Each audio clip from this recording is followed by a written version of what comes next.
Hey everyone, welcome back to the MBP Talks Podcast. Today I'm joined by Ashley. She had the opportunity to intern at ServiceNow. Ashley, welcome to the podcast. Thanks for having me. Of course. If you don't mind, you can start us off by telling us a little bit about yourself. Yeah, my name is Ashley Pagsibigan. I'm a fourth-year business administration major, currently concentrating in marketing. I'm graduating this fall, but last summer I interned with ServiceNow, and I'll be starting my full-time as a global communications strategist in enablement in January. That's super awesome to hear, Ashley. I would love to we could dive right into it if you don't mind. It's super cool that you got the opportunity to intern at ServiceNow. If you don't mind just sharing a little bit about the company, what they do, and that role that you were in. Right, so ServiceNow is a cloud computing platform, and they basically help manage digital workflows for enterprise operations.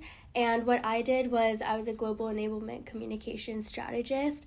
So I would help sellers pitch to their customers by giving them different resources and implementing different incentive programs so that they could better understand the products and position it in front of customers with how well it'll work for their business. Awesome. That's super awesome to hear. And I'm just out of curiosity, how did you discover and decide to apply for this opportunity? Right. So I had a few different companies that I already had in mind that I wanted to work for, just based on culture and prior research. And I know I wanted to start in tech. So I was looking on LinkedIn, and it had just come up sometime in February. And I've never done communications before, but I just saw that the job description had a lot of transferable skills from my previous experiences. I had coffee chatted with a woman from ServiceNow during winter break and just learned a little bit more about her role in marketing. And so when this application came out, I reached back out to her to see if she could give me a referral link. And from there, I went through 2 rounds of interviews and got the job.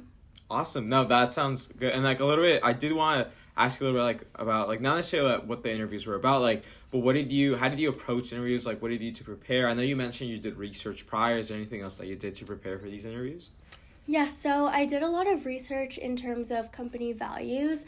I also looked at the job description and made sure I had my experiences on lock in terms of what I could bring up that would relate to those experiences so that I can prove that I've already done this before so I can do a good job going into the position. And my first interview was over the phone with a recruiter. The second interview was with 3 different managers that I would be working under. And then the last interview was with the supervisor. So 3 rounds of interviews. They were all behavioral, nothing technical at all. Awesome. No, that sounds super cool. Thank you for sharing a little bit about that interview experience. So now we're going to fast forward, they've given you the offer and you've accepted it. I was wondering, what steps did you take to prepare for your internship before your first day? Yeah, that's a really great question. Honestly, not too many things. My manager had kept in touch with me over LinkedIn, so we were communicating back and forth through there. But in terms of things I had to prepare for, all I did was give them my address so that they could send me my work laptop and stuff. And then they said all of the onboarding and training would start on the job. And I started a week after finals in June. So just pretty much jumped right into it. Yeah, and I feel that quick change just from school to the professional setting could be sometimes not disoriental. And I was wondering, could you describe your initial impressions and emotions during that first week at the company? Mm-hmm. So my entire internship was remote because my team is all on the East Coast. So I'm a morning person, so that really worked out for me. I liked that I could start at 6 a.m. and end at 2 p.m. And my manager was super flexible about my hours as well in terms of taking breaks during the day. So I never thought that it got exhausting, but I will say I was a little sad about not having that intern cohort experience that I know a lot of other students get, especially if they enter Big Four or something like that. But yeah, the first, I would say, month was onboarding and learning about the different products and programs that have already been implemented. And then after that was more working on my own projects and speaking with different managers and coffee chatting with other people in the company. Okay, sounds good. And I know earlier you mentioned how a big factor that played into you when you applied to different companies and why you accept ServiceNow was just the company culture. And I know that you did just mention that you were remote, and I was wondering like what kind of strategies did you use to still get familiarized with that company culture and still like make the best out of that remote opportunity? Mm-hmm. So I was really adamant about doing coffee chats in different departments. So I researched a lot of people on LinkedIn, people with roles that I could be interested. I talked to people who worked really closely with different AI initiatives. I talked with content management and change management teams. So I was coffee chatting with 5 people a week. That was my goal. And I feel like that really helped in terms of giving me a perspective of people's experiences being on different teams and different levels in the corporate ladder. And it was also cool to have access to the C-suite level executives because they had a lot of insight and wisdom to share about their career journey as well. So I really felt like the culture was what I expected it to be, and my manager was very hands-on, always giving me projects that I was interested in if I like expressed my interest, and we touched base like 3 times a week typically. So the culture was great. We had a lot of different intern events despite being virtual. So for one, I got to do like a chocolate tasting class where they sent me a bunch of chocolate, and then there was a chocolatier walking us through each type of chocolate and how it's made and the different properties within it. And then I also took a Cascio e Pepe class with a chef who had been mentored by Gordon Ramsay in London. So it was really cool to just be able to experience that even though it was an online internship. Yeah, and I'm really happy to hear that you still got to get those experiences even though it was virtual. Like you said, like the chocolate tasting class, that sounds like a lot of fun. And then you going out of your way to like make those coffee chats happen, to have those 5 coffee chats a week. And I think that plays a big role even here at OCOB. Like it's something we encourage a lot of the younger students to do, is to really reach out to the older students to get to know like maybe about their concentrations, maybe about their past internship experience, just to really get to know the community. And that kind of leads into my next question, that we know that networking is big everywhere, and especially during your internship. Can you tell me about any memorable networking experiences that you had? Yes, so I had a coffee chat with someone who used to be a consultant for Accenture, and I thought it was really cool because I'm in Mustang Consulting to see the route he had taken in terms of starting off in consulting and then making his way over to change management at ServiceNow. And it was interesting to just hear about the difference in culture between the consulting world and once he started his position at ServiceNow. I feel like within consulting, it's more of a grind culture where you're working crazy hours, but you get to experience a lot of different types of work. And through that, he was able to find out what he was really passionate about. And so I thought it was cool to just relate with him on his consulting experiences because I was interested in that too. But I also felt good knowing that he doesn't regret ending up at ServiceNow because the hours are so flexible and the management team is so willing to just accommodate to what's going on in your life. Okay, no, that sounds super awesome. And then I know we touched a little bit earlier upon like that your manager really gave you the opportunity to try out different projects any that you're interested in. I was curious if you can share like what type of projects that you were involved in, any particularly ones that stood out the most to you. Right, so my main project for the summer was strategically redesigning the sales news email newsletter. It goes out to almost 8,000 employees globally, and I started off by building a survey in Qualtrics, figuring out what was working and what wasn't, and then reformatting the design of it to make sure that the content was relevant for all the sales team, for all the global sales team. And I feel like that was really cool because I got to pitch that presentation to upper management beyond my supervisor and my director. I also got to work on a more creative lens, creating like TikTok style videos. They call it Shark Talk within ServiceNow. So it was just a unique way to engage the global sales organization and share new enablement programs that we were launching. as I mentioned, it was a communications role and I'm more marketing. So it was a lot more writing, and I felt like I got to sharpen my writing and corporate communication skills a lot better. And in terms of projects that I got to try out that weren't necessarily part of my job description, I was able to build a mini website to serve as a resource for managers because we were participating in a new global sales initiative. So that website had an audience of over 3,000 people within ServiceNow, and I felt like it played a big part in the success of launching that program. And it created a smooth process and has already started boosting sales according to my manager. And we also were part of a team that was recently restructured. So in order to foster a stronger team culture and get to know the team better, the supervisor had asked me to come up with a way for everyone to get to know each other. And so I proposed a yearbook idea, and I was able to finalize the content collection process, drafted different page templates, and built out a launch plan for that to come out in January. So it was super cool being able to have an array of different projects to work on. Yeah, and that's super awesome. It sounds like you did get the opportunity to touch on like very different projects and very unique from each other. Like the yearbook one you just mentioned that you pitched, and as well as like helping with the website as well. Like those are two very different things, but it sounds super cool that you got the opportunity to work on those different things. And with that being said, like it sounds like you were like busy with things. So I was just wondering, like, how did you manage to maintain that healthy work-life balance during this phase?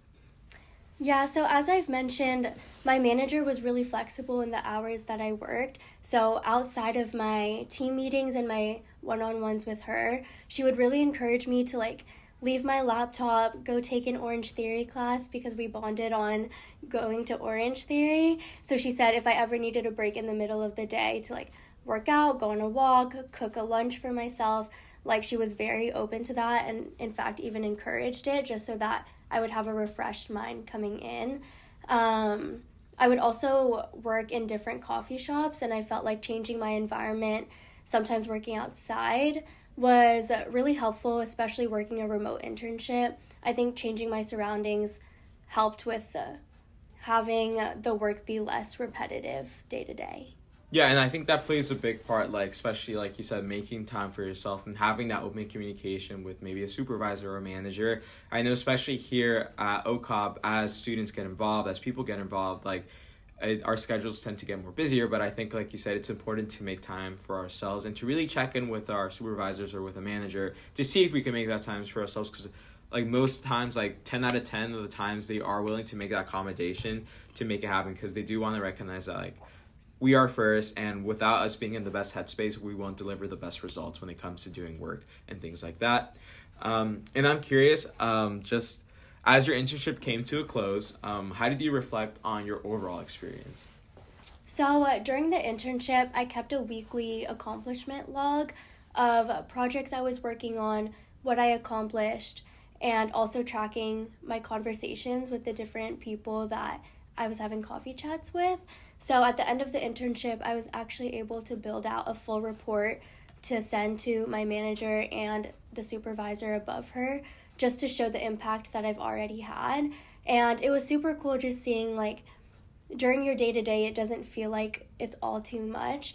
But when I reflected on my internship, I got to reflect on how I created an entire website. I completely changed the organization and structure of the sales newsletter, which is so impactful and important, lands in the inbox of so many people every single week, and completely determines how they frame their pitch to their customers, which is the main source of revenue that we have. So it was definitely cool to be able to see how I haven't been a communications major before, but through just like transferable skills and working closely with my manager, I was really able to strengthen those communication skills and learn how to craft and position a message based on the audience that we're hoping to reach. No, and thank you so much for sharing that. Like, I'm really happy that you had an overall good experience. And I know you've mentioned that from coming from marketing, going to communications, but I would love to touch a little bit more on that and like see like what kind of skills did overlap? What did you have to do differently when it comes from like the marketing stuff that you learned into this communications roles that you're now in? I feel like going into the role, what really impressed them was my graphic design skills and presentation building skills, and I really do attribute that to being a marketing concentration. A lot of our classes, we have to deliver client presentations and turn in slide decks to the professor, and also learn how to speak in front of a lot of people for our presentations. So I feel like as a marketing concentration, I was really prepped to deliver presentations and create those slide decks that are digestible, but still have all the information needed to relay an important message to my audience. I also had a lot of experiences in my previous roles, so with Mustang Consulting as well, I've been able to talk to a lot of people on the corporate and executive level, so I think I just had a lot more confidence going into the job than I would have if I didn't have any prior experience working on client engagements. So that was really helpful for me. No, I'm really happy you were able to touch upon like how like even though it wasn't necessarily a marketing role, you were still able to transfer those skills over. And I think that's something to highlight too. Like just because you pick a specific concentration in OCOP doesn't mean you're just limited to that. And that doesn't mean that the skills learned in those classes are just limited to that area as well. So it's really cool to hear that you were able to relay those skills that you learned in marketing into a communications role. And I know we haven't touched upon this. I know you mentioned that you bonded with your manager over Orange Theory, and I was wondering, a kind of a big part here that we offer in OCOP, especially in MBP, is mentorship. And I was wondering if you had that opportunity within your internship to have that mentor, and how that possibly like helped you out. Right. So every single intern that enters ServiceNow is paired with a mentor who's usually on their team. So I had a mentor named Kara, and she had joined ServiceNow 2 years before me, and we were a lot closer in age than the rest of the people on my team. So I worked really closely with her because she was the head of sales news before I kind of took it over. And we bonded a lot in terms of she was really great at making sure that we built that personal relationship, and our conversations weren't just professional. So before we started talking about projects and anything we needed to get done, we would catch up on our weekends. We would do kind of a mental health check-in, making sure that I either had enough and also making sure that I didn't have too much on my plate. And even now, obviously I'm back in school. I don't start until January, but I talk to her pretty much every single day because she's always checking in on me, sending me TikToks.